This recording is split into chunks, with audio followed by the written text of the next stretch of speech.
Hello friends, welcome back to my channel. तो market gap down open हुआ है traders.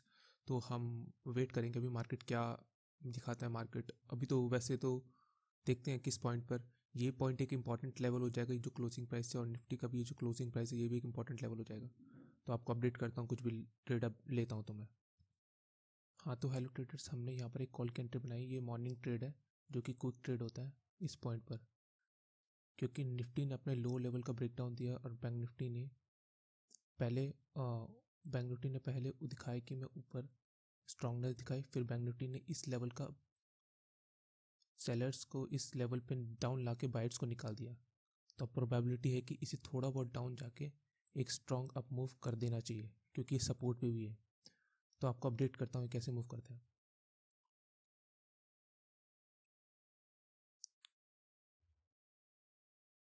सो traders, ये market हमारे डायरेक्शन में मूव करने लग गया। अब हम इस पॉइंट तक का तो कम से कम इस पॉइंट तक रुकेंगे।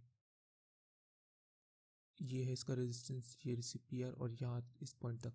तो हमने इस पॉइंट पे एग्जीक्यूट किया था, तो हम यहाँ से 150 पॉइंट से ज़्यादा मिल जाएंगे। तो इतने मिलने की पॉसिबिलिटी है, इसलिए मैं ट्रेडर्स रखना, क्योंकि यहाँ पर मार्केट कैसे लूँगे तो ऐसे लूँगे, तो यहाँ से ट्रेड करूँगा। तो आपको अपडेट करता हूँ। सो ट्रेडर्स, हमें इस पॉइंट पे थोड़ा कॉशियस भी रहना है, क्योंकि इसने back to back green candle बनाई है। तो हम देखते हैं कैसा मूवमेंट करते हैं यहाँ से। उसी अकॉर्डिंगली हम बताएंगे, मैं बताऊंगा कि कहाँ पर मैं बुक करता हूँ। सो ट्रेडर्स, मैं आपको ये बता रहा हूँ, ये देखो यहाँ पर इसने वीकनेस दिखाई थी, बट हम प्रॉफिट में थे और यहाँ से प्रोबेबिलिटी हाई थी कि अब जाने की। तो इसलिए जब भी हम प्रॉफिट में हो तो हमें अपना पोजीशन थोड़ी होल्ड करनी चाहिए। तो ये मैं आपको सिखा रहा हूँ कि कैसे हमें पोजीशन होल्ड करनी चाहिए। अगर हम प्रॉफिट में तभी हम होल्ड करेंगे, अगर हम लॉस में होंगे तो नहीं, तो हमें ट्रेडर्स तब होल्ड नहीं करनी। तो हमें इस पॉइंट के आसपास हम प्रॉफिट बुक करेंगे। हाँ तो हेलो ट्रेडर्स, हमने इस पॉइंट के आसपास प्रॉफिट बुक कर लिया यहीं पे, इस ब्लैक वाली कैंडल को जैसे इसने टच किया, क्योंकि ये इसका अब रेजिस्टेंस लेवल आ गया। यहाँ से ये या तो फिर साइडवेज हो जाएगा, या तो ये यहाँ पर पहले टाइम स्पेंड करेगा ट्रेडर्स इस एरिया पर।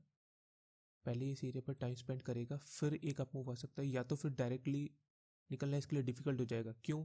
क्योंकि सपोज मान लो यहाँ पर जिसने बाय किया है, मेरी तरह यहाँ पर जिसने बाय किया था, उसको इतना प्रॉफिट दिख रहा है, जैसी थोड़ी सी प्रॉफिट बुकिंग आएगी तो 50% रिट्रेस हो जाएगा ट्रेडर। तो ऐसे आपको एनालाइज करना है। अब मैं आपको अपडेट करता हूँ, रुको, कि कुछ और अपॉर्चुनिटी मिलती है। वैसे तो मैं लूँगा नहीं, क्योंकि मेरा दिन का दो मैक्सिमम दो ट्रेड होते हैं। तो आपको अपडेट करता हूँ। हेलो ट्रेडर्स, अब मैं आपको रीज़न बताता हूँ कि ये देखो वहाँ से इसने रिजेक्शन दिखा दिया। जब जाते हैं पहले यहाँ से साइडवेज होगा, फिर अगर यहाँ पर 2 घंटे स्पेंड कर जाता है ट्रेडर्स, यहाँ पर अगर 2 घंटे स्पेंड कर देता है और निफ्टी भी स्ट्रॉन्ग यहाँ पर टाइम स्पेंड करता है, तो एक अप मूवमेंट और आ सकता है। लेकिन उसकी प्रोबेबिलिटी आपको कम ही रखनी चाहिए, क्योंकि आपको ये होना चाहिए कि वो सेकंड हाफ के बाद आ सकता है। बट सेकंड हाफ के अगर तुम्हारा फर्स्ट ट्रेड सही हो गया है, तो आपको सेकंड ट्रेड अपने रिस्क के साथ लेना चाहिए। उस प्रॉफिट जो तुम आपने किया है उस पे ही रिस्क, उस पे उसके, अगर आपका प्रॉफिट 500 है तो आपको 500 में से 150 पर रिस्क लेना चाहिए। अब मैं आपको बताता हूँ कि मैंने यहाँ पर बाय क्यों किया। तो ट्रेडर्स, अब मैं आपको बताता हूँ कि मेरे रीज़न आपको गिनवाता हूँ कि कितने रीज़न मैच करे थे। ये देखो, फर्स्ट रीज़न तो ये था कि जिस मार्केट ने इस निफ्टी के इस लेवल पर इतनी बड़ी कैंडल बनाई थी 150 पॉइंट की लास्ट टाइम, ये पिछली बार जब यहाँ से मार्केट गया था, तो इसका ये शो करता है कि मार्केट में यहाँ पर बायर्स ने बहुत बाइंग की थी, जिससे कि बायर्स ने नहीं, सॉरी, ऑप्शन सेलर्स ने यहाँ पर बहुत बड़ी पोजीशन बनाई थी। तो इसलिए इतनी बड़ी 150 पॉइंट की कैंडल बनी थी। फर्स्ट रीज़न ये था कि ये मैंने लेवल मार्क करके रखा था। और पिछली बार क्या हुआ है, सबसे इंपॉर्टेंट ये करते हैं, पिछली बार बैंक निफ्टी ने 200 पॉइंट का डाउन मूवमेंट दिया था ट्रेडर्स, और आज क्या हुआ, गैप डाउन ओपनिंग। जिस दिन भी अगर पिछला दिन ट्रेंडिंग है, तो आज प्रोबेबिलिटी है कि अगर मार्केट, आज प्रोबेबिलिटी ये रहेगी या तो साइडवेज रहेगा मार्केट, या तो मार्केट थोड़ा अप ट्रेंड और साइडवेज रहेगा। क्योंकि इसकी प्रोबेबिलिटी बहुत कम होगी कि मार्केट सडनली डाउन, वो उस सिनेरियो में होता है जब मार्केट में नेगेटिव न्यूज़ होती है, तो मार्केट फ्लो में निकल सकता है। लेकिन आज कोई नेगेटिव न्यूज़ नहीं थी और मार्केट सपोर्ट पे था, और लास्ट टाइम बहुत ट्रेंडिंग दिया था, तो मैंने एक्सपेक्टेड थी एटलीस्ट मार्केट साइडवेज रहेगा। तो मैंने बिल्कुल लो पर, सपोर्ट एरिया पर बाइंग एग्जीक्यूट किया। वो भी मैंने किस में किया, बैंक निफ्टी में। बैंक निफ्टी में यहाँ से एक इम्पॉर्टेंट लेवल पे बाइंग हुई थी लास्ट टाइम। तो इस लेवल को डायरेक्टली ब्रेक करना, सुबह का टाइम ब्रेकआउट, ट्रेडर्स आपको एक बार में सुबह का टाइम ब्रेकआउट हमेशा फेल होता है, तो ये इससे डायरेक्टली ब्रेक करना, ये तो मुझे था कि नहीं कर पाएगा। और निफ्टी ने ऑलरेडी पहले ब्रेकडाउन दे चुका था लेवल का, इसका शो कर रहा था उस समय 1 मिनट पे कि ब्रेक डाउन दे दिया और बैंक निफ्टी ने नहीं दिया था। तो जब भी एक ब्रेक डाउन दे दे पहले और दूसरे ने नहीं दिया, इसका मतलब ट्रेडर्स मार्केट रिवर्स होने वाला है। तो ये था इस ट्रेड के पीछे का रीज़न।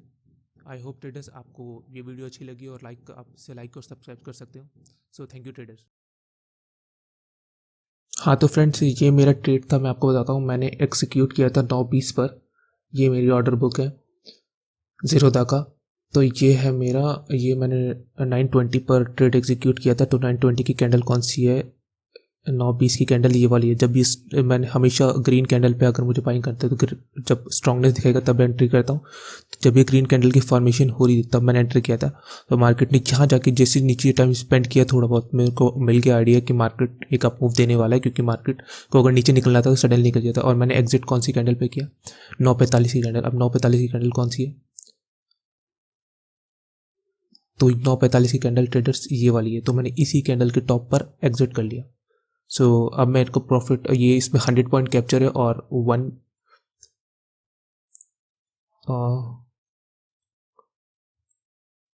ये इसमें 100 पॉइंट कैप्चर किए मैंने। So thank you traders.